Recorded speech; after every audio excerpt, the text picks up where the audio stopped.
नमस्कार दोस्तों। खूब सारा पैसा कमाना चाहते हो, खूब सारा रुपया चाहिए, तो 3 बिजनेस आज इस वीडियो में मैं बताऊंगा। उनमें से कोई भी एक बिजनेस जो आपको पसंद आए वो कर लीजिए, आपकी जिंदगी बल्ले बल्ले हो जाएगी। ध्यान दीजिए मेरे एक एक शब्द को। इस वीडियो में मैं आपको वो टिप्स बताऊंगा जो टिप्स आपके जीवन को फर्श से लेकर अर्श तक ऊंचा करने में मदद करेंगे। वो 3 बिजनेस आप गांव में कर सकते हैं, वो 3 बिजनेस आप शहर में कर सकते हैं, ये 3 बिजनेस आप कम पढ़े लिखे हैं तो भी कर सकते हैं। यही खासियत है मेरे वीडियोज की। आप कम पढ़े लिखे हैं, साधारण पढ़े लिखे हैं, थोड़े पढ़े लिखे हैं, बहुत ज्यादा पढ़े लिखे हैं या अच्छे पढ़े लिखे हैं, आपके पास कोई प्रोफेशनल डिग्री है चाहे किसी भी सब्जेक्ट की, एमबीबीएस है तो भी मेरे बिजनेस आइडियाज आपको काम देंगे। यदि आपका एमबीबीएस का काम नहीं चल रहा है, आप एडवोकेट हैं और आपकी एडवोकेटशिप नहीं चल रही है, तो मैं ये जो वीडियोज आपको बताता हूं उनमें 3 बिजनेस आइडियाज बताता हूं, वो करके भी आप अपना जीवन यापन बहुत अच्छी तरह से कर सकते हैं। आपके पास लाख, 2 लाख, 5 लाख रुपए बिजनेस में लगाने के लिए हैं तो भी ये मेरे बिजनेस आइडियाज आपको काम देंगे। और आपके पास 50 लाख या 1 करोड़ रुपए भी बिजनेस में लगाने हैं तो यही बिजनेस इसी वीडियो में जो मैं बताऊंगा 3 बिजनेस, उनमें लगा करके आप अरबपति बन सकते हैं। मेरे बिजनेस जो मैं वीडियो में आइडियाज देते हूं उसमें आप एकल आदमी हैं तो ये बिजनेस कर सकते हैं, पार्टनरशिप में आप ये बिजनेस कर सकते हैं, और आपके पास 5 पुत्र और 5 भाई हैं यानी 10-11 आदमी हैं तो भी इन बिजनेस में काम आ सकते हैं। यही इन बिजनेसेस की खासियत है जो मैं मेरे अनुभव के द्वारा बताता हूं। यूट्यूब से कुछ अलग हटके मेरे वीडियोज होते हैं। कुछ लोग मुझे कहते भी हैं, कमेंट्स भी करते हैं कि सर आप बहुत लंबा खींच देते हो वीडियो को। दोस्तों, मैं वीडियो को लंबा कतई 1 सेकंड के लिए भी नहीं खींचना चाहता हूं, मगर मैं मेरे सारे अनुभव आपको शेयर करना चाहता हूं, और इन्हीं अनुभवों के अंदर वो राज छुपे हुए हैं जो राज आपको कोई नहीं बताएगा। जितनी सहृदयता से, जितनी सरलता से, जितनी स्पष्टता से, जितनी कटुता से बिजनेस में कड़वी बातें आपको मिलेंगी। मीठी गोलियां देने से काम नहीं चलता है दोस्तों। बिजनेस है, यहाँ करोड़ों लाखों रुपए, लाखों करोड़ों रुपए आप कमाने आते हो यहाँ, तो यहाँ मैं मीठी बातें करने के नहीं आया हूँ। चिकनी चुपड़ी बातें करके आपके साथ में मैं 5 मिनट 15 मिनट का टाइम बिता के चला जाता हूँ। कोई औचित्य नहीं है। पैसा लगता है और पैसा बड़ी मुश्किल से कमाया जाता है। आपके दादाजी ने, पिताजी ने जैसे कमाया है, पूछिए उनको किन परिस्थितियों में उन्होंने पैसा कमाया है। एक एक पैसे की कीमत होती है। हम लोग 50 पैसे के लिए 10 किलोमीटर पैदल चलते थे।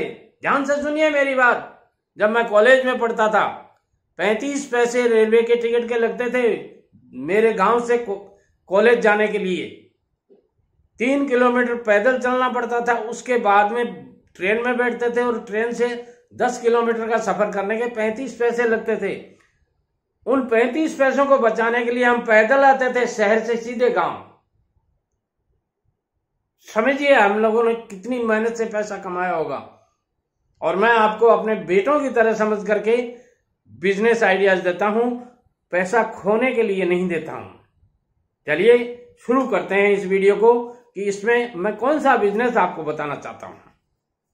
पहला बिजनेस, ठेकेदारी business, contractor business, civil contractor business, building contractor business, private contractor business. बहुत से ऐसे कॉन्ट्रैक्टर होते हैं जो कम पढ़े लिखे होकर के बहुत अच्छे सफल होते हैं। आपने भी देखा होगा,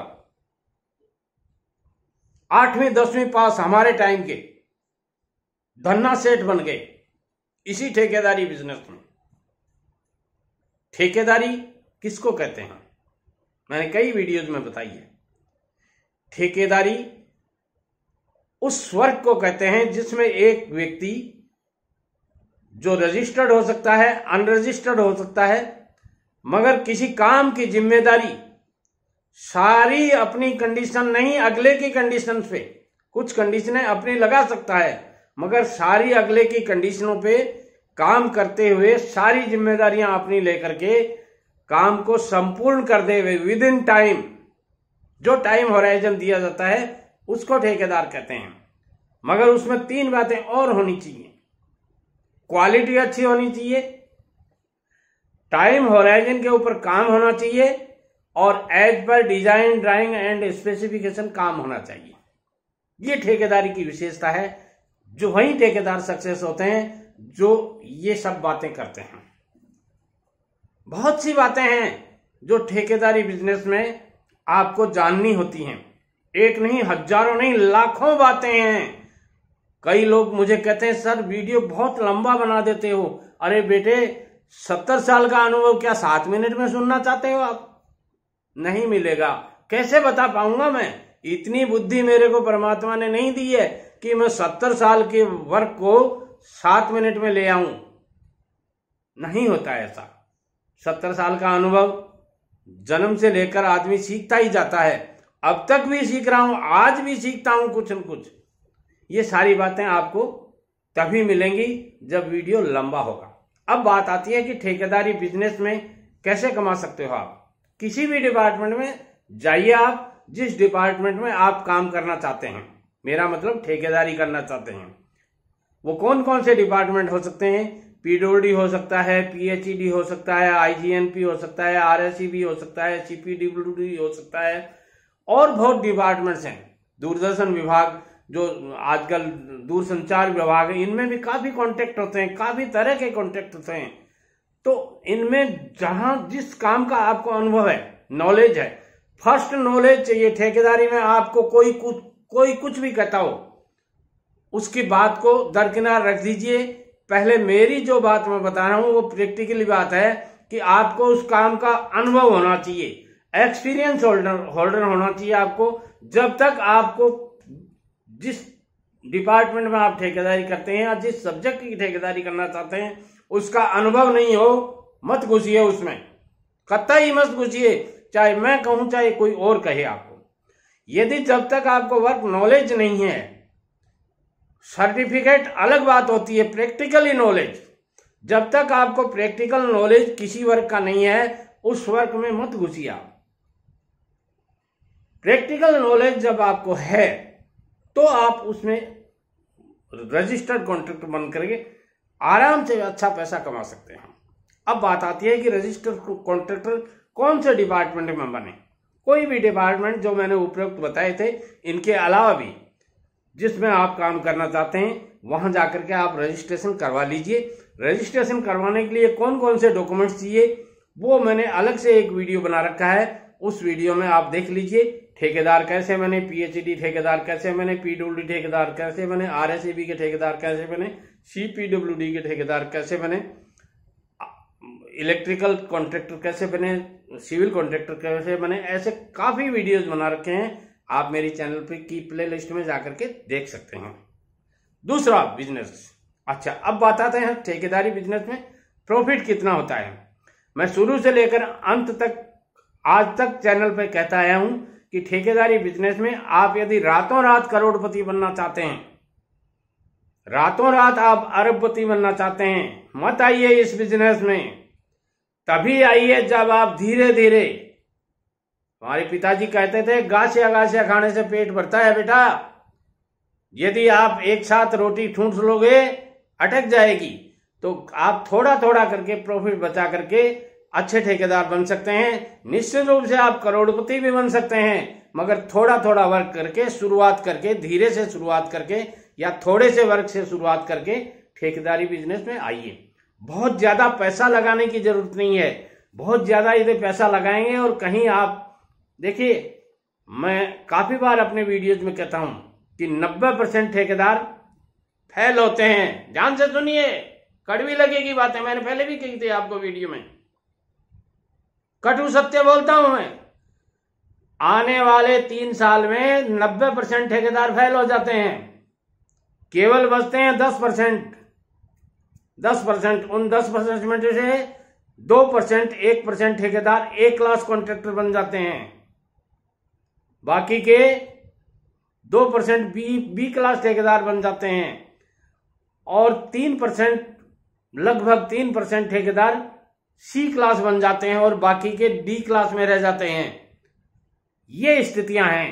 और वो क्यों हैं कि अनुभव नहीं होता है, परिस्थितियां अलाउ नहीं करती हैं, सारे संसाधन नहीं होते हैं, घर वाले साथ नहीं देते हैं, नॉलेज नहीं होता है, शिक्षा नहीं होती है, फंड्स नहीं होते हैं, अवेलेबिलिटी नहीं होती है, ठेकेदारी में पैसे लगते हैं, बड़े काम ले लेते हैं और फिर फंस जाते हैं। कई समस्याएं होती हैं, विपरीत परिस्थितियां आ जाती हैं। मौसम विभाग की तरफ से मौसम क्लाइमेट के हिसाब से कई बार विपरीत परिस्थितियां आ जाती हैं। काम खूब अच्छा चल रहा है मगर काम का नेचर ऐसा है जहां बारिश में काम नहीं होता, जहां गर्मी में काम नहीं होता वहां समस्या आ जाती है और आपने शुरू कर दिया तो पैसा तो लगना ही है। और पैसा जब लगेगा, लेबर आपकी बैठी रहती है तो समस्याएं आ जाती हैं। दूसरा बिजनेस मैं जो बताना चाह रहा हूं वो है प्रॉपर्टी का बिजनेस। देखिए, मेरी उम्र 70-71 साल है। 70 पूरा कर चुका, 71 करीब करीब निकल रहा है। जो हमारे साथ के प्रॉपर्टी के बिजनेस करने शुरू किए थे जिन लोगों ने, हम उनकी मजाक उड़ाया करते थे। निश्चित बात है, क्यों करते थे? अरे ये प्रॉपर्टी बिजनेस करेगा, अरे यार घर का तो कुछ है नहीं तेरे पास और प्रॉपर्टी बिजनेस करेगा। और उन्होंने किया और आज वो अच्छे प्रॉपर्टी डीलर हो रहे हैं, अच्छा पैसा कमाते हैं। प्रॉपर्टी डीलर बनने के लिए आपके पास स्वयं की प्रॉपर्टी होनी कोई जरूरी नहीं है। दलाली इसको करके भी आप प्रॉपर्टी डीलर बन सकते हैं। लीगल रूप से कीजिए, इलीगल से नहीं। मैं लीगल, मेरे किसी भी वीडियो में इलीगल काम के लिए मैं कभी आपको रिकमेंड नहीं करूंगा, कभी नहीं कहूंगा। किसी भी वीडियो में लीगल रूप से आप लाइसेंस बनवाइए, जो भी गवर्नमेंट की फॉर्मेलिटीज होती हैं वो पूरी कीजिए और लीगल रूप से आप दलाली कीजिए।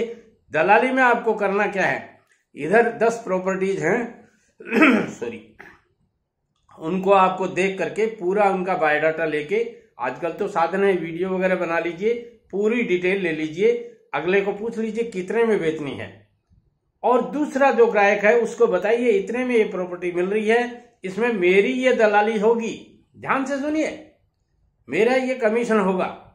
और आप आराम से मान लीजिए महीने में 2, 4, 5 ट्रेड भी करवा देते हैं तो अच्छा पैसा कमा सकते हैं।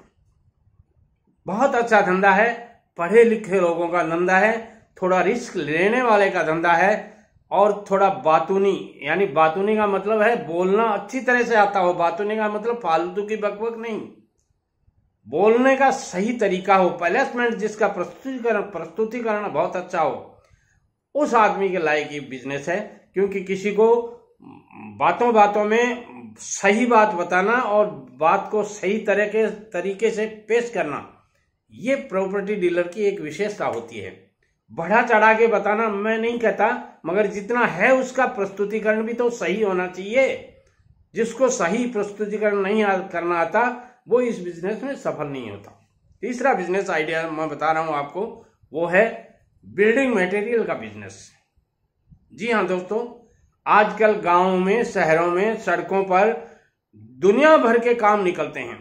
सड़क, किसी भी सड़क पे चले जाइए आप, किसी भी हाईवे रोड के ऊपर निकल जाइए, वहां आसपास में कितने निर्माण चल रहे हैं आप देखिए। गांव की गली गली मकानों से भरी पड़ी है। हर जगह जिस आदमी के पास, आदमी की देखिए मूलभूत आवश्यकताएं क्या होती हैं, 3 ही मूलभूत आवश्यकताएं होती हैं आदमी की, रोटी, कपड़ा और मकान। रोटी आदमी 2 टाइम चाहिए आदमी को, कम से कम मिनिमम। मेरे जैसे आदमी को तो 4 बार चाहिए, थोड़ा थोड़ा खाना पड़ता है, शुगर पेशेंट हो तो कम से कम 2 बार जो जिस आदमी को भोजन करना पड़ता हो वो रोटी के द्वारा पूरी होती है। कपड़ा, साल में 4 जोड़ी कपड़े सिला लिया आपने थोड़े बहुत, और बहुत तो काम चल जाता है। मगर मकान जीवन में एक ही बार बना पाते हैं, वो भी 90% आदमी, 10% तो फिर भी नहीं बना पाते। और हमारे टाइम में तो 10% आदमी ही मकान बना करके मरते थे। यानी बच्चों के लिए, पोतों के लिए, बेटे बेटियों के लिए मकान बना के कोई बुजुर्ग आदमी जाता था और कहते थे ये मेरे दादाजी का बनाया हुआ है। बाकी 90% लोग तो पूरा जीवन दादाजी के बनाए हुए मकान में या पिताजी के मकान में बनाए हुए में निकाल देते थे। हाँ, आजकल लोगों के पास में भारत सरकार ने बहुत से, देखिए सराहना मैं किसी पार्टी की नहीं कर रहा हूं, भारत सरकार की कर रहा हूं। जब से मैंने अनुभव थोड़ा जानने लगा हूं, तब से लेकर सरकार ने इस मामले में बहुत सहयोग किया है। जगह जगह लोन दे रखे हैं, बैंकों की खूब सहायता मिल रही है, कई तरह की सरकारी योजनाएं चल रही हैं, उनके द्वारा निर्माण कार्य में काफी सहयोग मिलता है। हमारे टाइम में तो एक सीमेंट का कट्टा लाने के लिए भी नगर पालिका में लिख के देना पड़ता था। वो एक चुटकुला है, सीमेंट बहुत कम आती थी उस समय और मिलती भी बहुत मुश्किल से थे। तो एक आदमी किसी के यहाँ गया, बोले साहब मुझे 5000 कट्टे सीमेंट के चाहिए। तो जो नगर पालिका के अधिकारी थे उन्होंने कहा भाई हमारे पास तो 5000 देने का आदेश नहीं है, आपको कलेक्टर साहब से पावर लेनी पड़ेगी, ये करना, मगर करोगे क्या ये तो बताओ। बोले ऐसा है, मेरे दादाजी ने 20 कट्टे सीमेंट के लिए आपको अप्लाई किया था 20 साल पहले, और अब वो 2 साल पहले आपने 2 कट्टे दिए हैं। तो मैं सोचता हूं मेरे को 500 कट्टे की जरूरत होगी तो 5000 की एप्लीकेशन दे दूं। ऐसी स्थितियां होती थी। आज आप सीमेंट कहीं मांगो, हेलो हुकम सिंह बोल रहा हूं, आज आप इतने ट्रक भेजिए, आ जाती है। तो देखिए सरकार बहुत कुछ कर रही है। बिल्डिंग मटेरियल का काम बहुत अच्छा चलेगा आपका, यदि आप बिल्डिंग मटेरियल का अनुभव रखते हैं तो। परचेजिंग आपको करनी आनी चाहिए, सेल आपको करनी आनी चाहिए। परचेजिंग कहां से करें, कैसे करें, ये सारी बातें आपको अनुभव हैं तो ही आप इस बिजनेस में आना है आपको। यदि आप इस बिजनेस के लायक परचेजिंग करना, सेल करना, इस बिजनेस की खासियतें, इस बिजनेस में जो प्रॉब्लम्स हैं वो आप यदि नहीं जानते हैं तो आप इस बिजनेस में मत आइएगा। अब बात आती है ये तीनों बिजनेस जो मैंने बताया, इनके लिए पैसा कहां से आएगा। कुछ लोग कहते हैं दादाजी हमारे पास पैसा नहीं है, बिजनेस तो करना चाहते हैं, आपने आइडियाज बहुत अच्छे दिए मगर पैसा नहीं है। तो पैसे के लिए मैं कहना चाहूंगा ठेकेदारी बिजनेस आप 2, 4, 5 लाख रुपए से शुरू कर सकते हैं। केवल डी क्लास ठेकेदार बन के आपको छोटे छोटे वर्क लेकर के आप ये बिजनेस कर सकते हैं। बड़ा पैसा आप लगाने को इसमें करोड़ों रुपए लगा सकते हैं। वही बात प्रॉपर्टी बिजनेस में आती है। प्रॉपर्टी बिजनेस में आपको थोड़े से पैसे से ये बिजनेस आपको शुरू किया जा सकता है। एक शहर के व्यस्त एरिया में जहां मार्केट हो, वहां आप लोगों का आना जाना हो, आपके क्लाइंट्स वगैरह आ जाएं, वहां आप एक दुकान लेकर के, किराए की दुकान लेकर के ये बिजनेस शुरू कर सकते हैं और थोड़े पैसे में भी हो सकता है। अब बात आती है बिल्डिंग मटेरियल की। तो बिल्डिंग मटेरियल का बिजनेस करने के लिए आपको बहुत ज्यादा कुछ करने की जरूरत नहीं है। बिल्डिंग मटेरियल का बिजनेस करने के लिए आप केवल क्रेशर से शुरू कर सकते हैं। एक गाड़ी क्रेशर डलवा लिया आपने और छोटी जगह बैठे हैं आप, तो वहां ऊंट गाड़ों में या रेडी के द्वारा लोग ले जाते हैं। यदि एक गाड़ी क्रेशर भी आपने बेच दी तो नौकरी से अच्छा है आपका।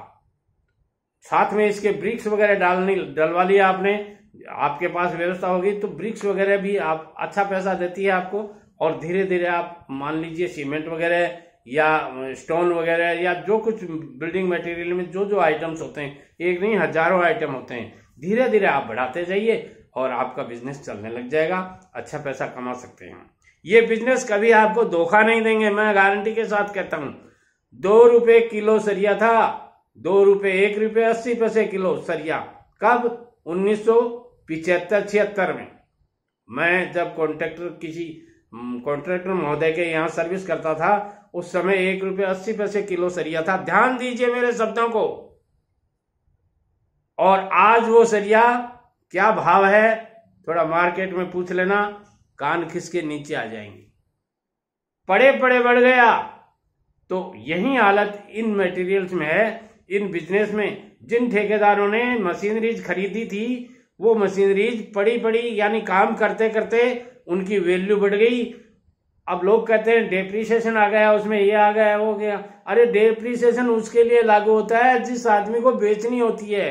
ठेकेदारी तो एक पीढ़ी दर पीढ़ी करने वाला बिजनेस है, इसमें बार बार बेचा नहीं जाता। एक बार जो आदमी ठेकेदारी में घुस जाता है, दादाजी ने मशीनरी खरीदी है, पोते बरतते हैं। नमस्कार।